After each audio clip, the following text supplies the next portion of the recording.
rest of the guys were out there working. I know the questions are about Patrick. He worked out this week full, and will most likely end up playing. We'll just see how things worked out today. Rotated guys at the left tackle position, Joe Tootie being one of them, and then the young guys. So, and we'll just finalize that as we get closer here. So, but they all got work in there. Look forward to the challenge of playing the Texans. D'Amico's done a great job there, and they're good offensively, defensively, and special teams wise. So, but our guys have had a real good week of preparation. Look forward to that challenge. By that time, George. Hollywood, do you expect to be on the field? Yeah, there's a good chance on that. As far as like the Texans and their defense in the front, we've seen some kind of bulletin board type comments as then, and you got to play that kind of game with your players, right? Showing them their comments. They see enough of that stuff online. Listen, we just play. We practice and we play. So, Coach, don't worry about it. I'm so sorry, sir. How's Hollywood looked? I mean, Yeah, he's done a nice job. I mentioned earlier just about it wasn't his leg, so he's been able to run, keep himself in running shape. But the rest of it, where the surgery wasn't that, it looked good. Was doing fine, yeah. Andy, do you feel like at this point you'd say Patrick will play unless he has a setback? Is that about where Yeah, it is? listen, I don't want to lead you one way or the other. I'm going to make sure that we've been taking it day by day, and that's kind of where we're at. So, but he did look good out there, yeah. When you say look good, can you elaborate on that? What you specifically saw from him to let you know he's ready to go? Yeah, he moved around pretty good. So you're always looking to make sure they can get out of the way, not not to further any harm to him. So, that's what I look at. Coach, in your work this week, did you give Carson a little bit more than usual working with the regular guy? Yeah, well, not necessarily with the regular guys, but he did get some extra stuff, yeah. With Shamari, in regard to his concussion, where is he kind of at in the protocol, and is there a chance that he could still play Wednesday? There's a chance Wednesday, but right now he's still in the protocol and going through it. But he's doing better every day, so we'll have to see. Definitely, though, out for this game. Coach, I'm guessing nothing ever really surprises you with Patrick, but 5 days ago, do you think he would be kind of where he is now physically? I wasn't sure. I've been through it with him before, and he amazes me every time he does it. I mean, the guy, he's so mentally tough, and just it's a mindset that he has going into it. And so where he was a few days ago, yeah, I'd probably say it was a long shot, but he's done well with it. Last one, Sam. Andy, only a few games left in the season. Is it ultimately your goal to get TJ back in that left tackle spot? Do you feel like that's sort of the best solution? Yeah, we've got to let that hamstring out. Being a bit cautious, I don't want him to go out and do it again. And but yeah, eventually he'll get back in there and get going. You feel like it's reasonable he could play against Pittsburgh? There's a chance. But I mean, literally, he's been going out and running, and so to see. To test it, but he doesn't have that explosion right now. So, but it's getting better as we go. Thanks, Coach. All right, good.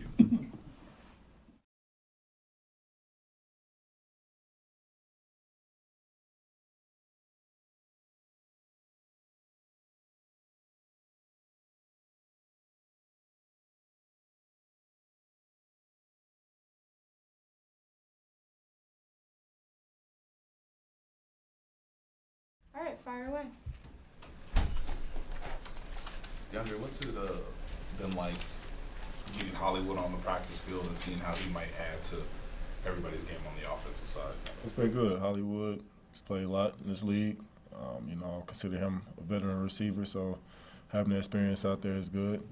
Setting examples for the young guys out there, not just Xavier, but some of the practice squad guys as well, how he practiced. It's been a long time since you were a Texan, but is this still have a little more juice in any other game for you when facing an old team? No, it doesn't.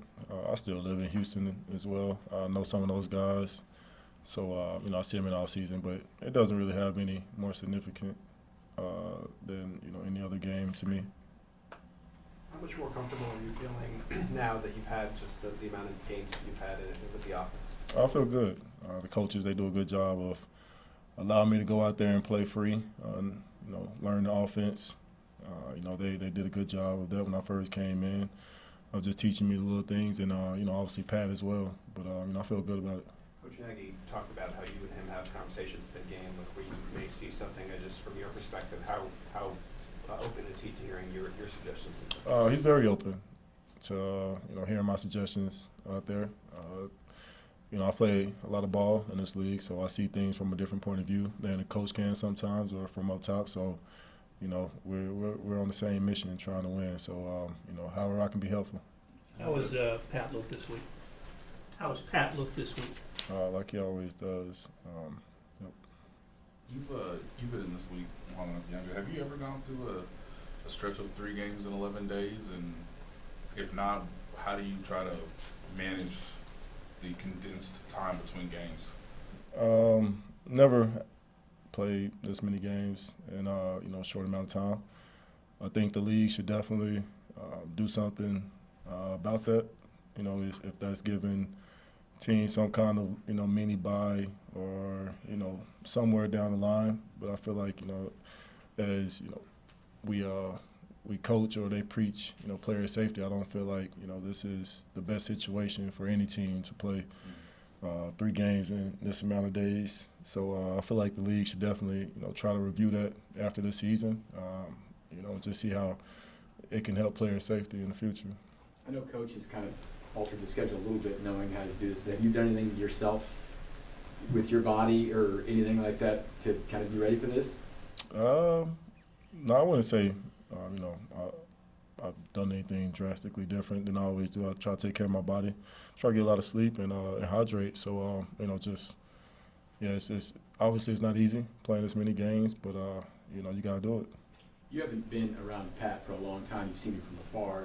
Folks around here have seen him have an ankle injury, come back and all that. When you saw him, on the plane or getting off limping off the field the other day, did you think he would maybe look as good as he's looked in practice this week, mobility-wise? What question are you asking? I feel like you asked me 3 questions. I'm trying were you surprised at all that he's kind of rebounded and looks like he's on track to play in this game after what it looked like walking off the field? Okay. Pat's a warrior, and I feel like everybody feeds off his mentality. Last one, anyone? How's the camaraderie been? Was this just as far as fitting in with this wide receiver group and kind of coming together as a team?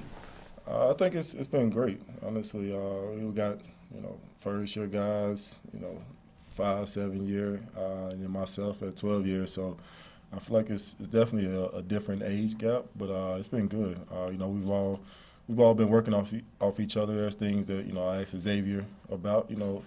I'm not a 4-2 guy, but I definitely try to take some of his things in his bag and add it to my game as well. You can never be too good to learn or ask questions, even if they're younger, and they do the same for me. So I think it's been a great camaraderie. Where did Hip Hop Anonymous come from? One of my favorite movies, man. Big Daddy? Yeah. Thanks, yeah. Thank you. Thanks, yeah.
The biggest question of the week, this team, is how did Pat look this week?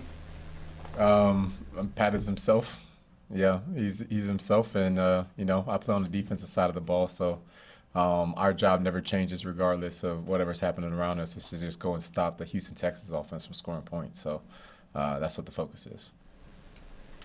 What impresses you right now with what Houston has going? Yeah, they have. This is a playoff caliber team. They have a lot of talent. Joe Mixon, explosive out of the backfield, loves catching the ball, can get to the edge, very dangerous. Dalton Schultz, all around good tight end. Nico Collins is having a hell of a year. This guy's catching everything in the cylinder. Tank Dell, very crafty route runner, does a good job. John Mechie, another decent wide receiver who does a really good job for him. C.J. Stroud, we know what his ceiling is. Offensive Rookie Player of the Year. Laremy Tunsil, perennial played left tackle. So they have a bunch of talent on that team, and D'Amico's done a good job rallying those guys, especially with all of the young core that they have them going in the right direction. Justin, it's been a while for you, but what parts of your time there do you remember fondly? Honestly, a lot. I don't have any ill will toward the city of Houston or the team. I'm happy that they're doing well, but also excited for the opportunity to play against them. It's always fun playing your old team because you know everybody on the field at the same time. So it's fun. Justin, you saw, you guys had 6 takeaways last week and 5 sacks. Did you see some things within that lets you know that maybe you guys can sustain that, even if not in such big numbers? Yeah, it's about catching momentum at the right time, and getting hot at the right time makes all the difference. And we're excited that it's been a while since we've been able to get some turnovers, and we can start this train now in December going into the playoffs. That'd be really good for us. I think that it's created some momentum. I think that's created a ball hawking mentality on the defensive side of the ball to hunt that ball, because when we did, we were able to punch it out. We were able to get interceptions. So we're just going to continue to build on that. Since you were a teammate of DeAndre's back in the day, when he was getting traded here, did you guys talk at all before he got here? Yeah, no. When he was a free agent the first time, I tried to make my pitch to get him to come sign here. But the trade, that was all Veach and Coach Reid, and it was just a good fit. And we're glad to have him. Looks like Shamari's not going to be able to play Sunday or Saturday. How will you absorb that loss? Yeah, you know what? The way it's been all year has been the next guy up. We've had a constant rotation, and we have confidence in whoever is on the field. Chris Roland Wallace has been able to make plays. If he is able to make it, he'll be in there and he'll be making some plays for us. Josh Williams comes in and makes plays. Nazi Johnson comes in and makes plays. So it doesn't matter. Jaden Hicks, Brian Cook. It doesn't matter who's on the field. When you're on the field, you're a starter. And we have faith in all those guys to come out and perform. And, we have the record we have because guys have been able to come in and make plays when we need them to. Couple more. One of the things that Mixon has done a lot is catch the ball. You don't maybe see that every single week with running back catching the ball to the backfield. What sort of challenge is that for the defensive backs in particular? Yeah, just to have an awareness of him. Just because he does such a good job out of the backfield. I mean, running the ball, he's able to find his cuts. He's patient. And then in the pass game, in the screen game, he's able to find some explosive plays. So he was doing it in Cincinnati too. So this is a guy who has a track record of it, and it's just about having awareness of where he's at and trying to take away what they want to do. Justin, your last year in Houston was Nico's rookie year. Did you kind of see him developing into the receiver he was back then? Oh, 100%. 100%. The guys have their most growth in their first year. So to see where he started off towards even the end of the year, he started becoming the guy that he is now. And it's awesome seeing him flourish the way that he is. But excited to play him, and we're going to have our eye on him. You got a special event tonight, too. Yeah, we do. Yeah, just in time for the holidays over at Victory Ford. We're going to be able to serve about 50 kids, have a bunch of experiences, especially some stuff in the tech space. So excited about it. You've played just about everywhere in the league. What stands out about the crowd at Arrowhead and the atmosphere? Man, when we need them, they always show up. GEHA Field, all the crowd there. The fans there, I mean, you can't beat the atmosphere here. I mean, like the fans are incredible. It doesn't matter if it's 80 degrees outside or if it's negative 30 degrees outside. It's going to be the same atmosphere every time, and they bring the energy, and we feel it on the field, and just love all of that. Other than Arrowhead, what's the toughest place you've ever had to play? You know what? Seattle, when Seattle was rolling, that was a really fun atmosphere to play in. Green Bay, all the cold weather teams. Buffalo's another fun, tough atmosphere to play in, and Baltimore. Yeah. Thanks, Justin. Yep. Thanks, Justin. Thanks.